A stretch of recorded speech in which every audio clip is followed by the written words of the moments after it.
AP cabinet sub కమిటీతో CM Chandrababu భేటీ అయ్యారు. కొత్తగా 3 జిల్లాల ఏర్పాటుకు ప్రతిపాదనకు అంగీకారం తెలిపారు. ఇక మార్కాపురం, మదనపల్లి, రంపచోడవరం జిల్లాల ఏర్పాటుకు సీఎం గ్రీన్ సిగ్నల్ ఇచ్చినట్టు తెలుస్తోంది.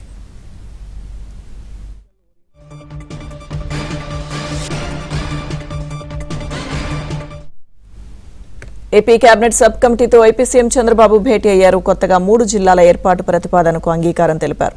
మార్కాపురం, మదనపల్లి, రంపచోడవరం జిల్లాల ఏర్పాటుకు సీఎం గ్రీన్ సిగ్నల్ ఇచ్చినట్టు తెలుస్తోంది. పూర్తి సమాచారం మా ప్రతినిధి సత్య లైవ్ లో అందిస్తారు. సత్య,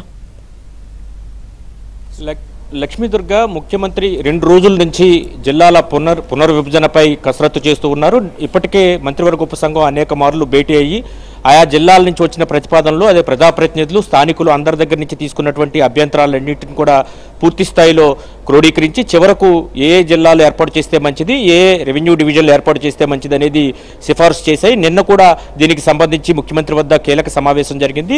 సమావేశం కొనసాగింపుగా ఈరోజు కూడా సమావేశం నిర్వహించారు. దీంట్లో ప్రధానంగా అల్లూరు సీతారామరాజు జిల్లా చాలా సుదీర్ఘంగా ఉంటుంది. ఆ చివరి నుంచి చివరి వరకు కూడా చాలా దూరాభారం అవుతుంది. అక్కడ ఎవరైనా సరే జిల్లా కేంద్రం పాడేరు వెళ్లాలంటే దీంతో ప్రత్యేకంగా అక్కడ ఒక జిల్లా ఏర్పాటు చేయాలని కొందరు, ఒక ప్రత్యేక అథారిటీని ఏర్పాటు చేయాలని మరికొంతమంది కూడా అడిగిన పరిస్థితి అయితే ఉంది. అయితే అథారిటీ ఏర్పాటు చేస్తే అక్కడ గిరిజన సంబంధించినటువంటి సంస్కృతి సాంప్రదాయాలు దెబ్బతింటాయి అనే అభిప్రాయం అయితే ముఖ్యమంత్రి వ్యక్తం చేసినట్టుగా తెలుస్తుంది. కొన్ని ఏదైతే ఈ రంపచోడవరం చుట్టుపక్కల ఉన్న ప్రాంతాల్లో కొన్ని తూర్పుగోదావరిలోను, కొన్ని పశ్చిమ గోదావరిలో కలపాలనేది కూడా వచ్చినప్పటికీ కూడా మైదాన ప్రాంతంతో కాకుండా విడిగా ఒక జిల్లాను ఏర్పాటు చేయాలని ముఖ్యమంత్రి మంత్రివర్గ ఉపసంఘానికి సూచించారు. దీనిలో భాగంగానే కొద్దిసేపటి క్రితమే దీనికి సంబంధించి పోలవరం జిల్లా నూతనంగా ఏర్పాటు చేయాలని నిర్ణయించారు. రంపచోడవరం కేంద్రంగా పోలవరం పేరుతో ఒక జిల్లాను ఏర్పాటు చేయబోతున్నారు. దీంతో పాటు ముందు నుంచి అటు ఎన్నికల సమయంలో కూడా కూటమి సర్కారు హామీ ఇచ్చినట్టుగా మదనపల్లి, మార్కాపురం జిల్లాలను కూడా ఏర్పాటు చేయాలని స్థానికంగా వచ్చినటువంటి ప్రజల అభ్యంతరాలను అప్పట్లో వాళ్ళు ఆందోళన కూడా చేశారు. వైసీపీ హయాంలో ఏదైతే ఈ జిల్లాల ఏర్పాటు సమయంలో అశాస్త్రీయంగా రాజకీయ ప్రయోజనాల ఉద్దేశంతో ఈ జిల్లాలను ఏర్పాటు చేస్తున్నారని చెప్పినప్పటికీ కూడా అప్పుడు ఆగలేదు. దాదాపు 80,000 అభ్యంతరాలు వచ్చినా కానీ పట్టించుకోని పరిస్థితి అయితే అప్పుడు ఉంది. అయితే వాటన్నింటినీ సరిచేస్తామని కూటమి సర్కార్ ఏదైతే చెప్పిందో దానికి కట్టుబడి ఈరోజు ఈ నిర్ణయం తీసుకున్నట్టుగా మనకు స్పష్టమవుతోంది. ఇక మంత్రుల కమిటీ ఇచ్చిన నివేదిక పైన సమీక్ష అనంతరం మార్పులు చేర్పులపై కూడా సుదీర్ఘంగా ముఖ్యమంత్రి చర్చించారు. మొత్తం 5 రెవెన్యూ డివిజన్లను రాష్ట్రంలో ఏర్పాటు చేయాలని కూడా నిర్ణయించారు. కొత్తగా 5 రెవెన్యూ డివిజన్లు రాష్ట్రంలో ఏర్పాటు కాబోతున్నాయి. అనకాపల్లి జిల్లాలోని నక్కపల్లి, ప్రకాశం జిల్లాలోని అద్దంకి, కొత్తగా ఏర్పాటయ్యే మదనపల్లి జిల్లాలో పీలేరు, నంద్యాల జిల్లాలో బనగానపల్లి, శ్రీ సత్యసాయి జిల్లాలో మడకసిర రెవెన్యూ డివిజన్లు, ఈ 5 రెవెన్యూ డివిజన్లు కొత్తగా ఏర్పడబోతున్నాయి. దీంతో పాటు కర్నూలు జిల్లా పెద్ద హరివనాన్ని కొత్త మండలంగా ఏర్పాటు చేయాలని నిర్ణయం కూడా తీసుకున్నారు. ఆదోని మండలాన్ని విభజించి కొత్త మండలంగా కూడా ఏర్పాటు చేయాలని నిర్ణయం తీసుకున్నారు. ఈరోజు రాష్ట్ర జిల్లాలకు సంబంధించి చాలా కీలకమైన నిర్ణయం అయితే మంత్రివర్గ ఉపసంఘం ముఖ్యమంత్రితో భేటీ అయ్యి నిర్ణయం తీసుకుంది. అయితే గతంలో ఏదైతే వైఎస్ఆర్ కాంగ్రెస్ పార్టీ 5 ఏళ్ల అధికారంలో ఉండగా మొత్తం 13 జిల్లాలను 26 జిల్లాలు చేస్తూ కూడా నిర్ణయం తీసుకున్నారు. తాజాగా ఇప్పుడు 3 జిల్లాలు అడిషనల్గా యాడ్ అవడంతో మొత్తం ఆంధ్రప్రదేశ్ 29 జిల్లాల రాష్ట్రంగా త్వరలో అవతరించబోతోంది.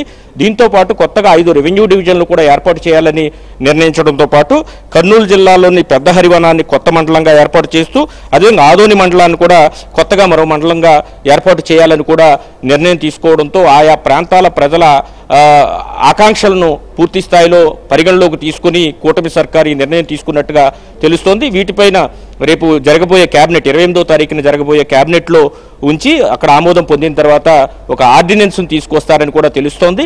ఇప్పట్లో అసెంబ్లీ సమావేశాలు లేవు కాబట్టి ప్రత్యేక ఆర్డినెన్స్ తీసుకొచ్చి ఈ జిల్లాల ఏర్పాటు, అదేవిధంగా 5 కొత్త రెవెన్యూ డివిజన్ల ఏర్పాటుకు పూర్తి స్థాయిలో కసరత్తు చేస్తున్నారు. వీటిలో కూడా వీటి ఏర్పాటు సమయంగా బౌండరీస్లో ఏమి ఇబ్బందులు రాకుండా, ముఖ్యంగా గిరిజన ప్రాంతాల్లో ప్రత్యేక జిల్లాను ఏర్పాటు చేస్తున్నారు కాబట్టి మైదాన ప్రాంతాలు అందులోకి రాకుండా ఈ జాగ్రత్తలన్నీ కూడా తీసుకుని రంపచోడవరం కేంద్రంగా పోలవరం ఏదైతే ప్రాజెక్టు ఉందో పోలవరం పేరుతో ప్రత్యేక జిల్లా అయితే కొత్తగా రాష్ట్రంలో ఆవిర్భవించబోతోంది. దీంతో పాటు గతంలో ఏవైతే హామీలు ఇచ్చారో మదనపల్లి కావచ్చు, మార్కాపురం జిల్లాల ఏర్పాటు కూడా ఈరోజు మంత్రివర్గ ఉపసంఘంతో ముఖ్యమంత్రి జరిపిన సమావేశంలో గ్రీన్ సిగ్నల్ ఇచ్చారు. దీంతో పాటు ఒక 5 రెవెన్యూ డివిజన్లను ముందు నుంచి చెప్తూ ఉన్నారు. 5 నుంచి 6 రెవెన్యూ డివిజన్లను ఏర్పాటు చేసే ఉద్దేశం ఉందని చెప్పి ముందు నుంచి చెబుతున్న నేపథ్యంలో అనకాపల్లి జిల్లా నక్కపల్లి, అదేవిధంగా ప్రకాశం జిల్లాలో అద్దంకి తో పాటు మదనపల్లి జిల్లాలో పీలేరు, నంద్యాల జిల్లాలో బనగానపల్లి, శ్రీ సత్యసాయి జిల్లాలో మడకసిర రెవెన్యూ డివిజన్లను ఏర్పాటు చేస్తూ నిర్ణయం తీసుకున్నారు.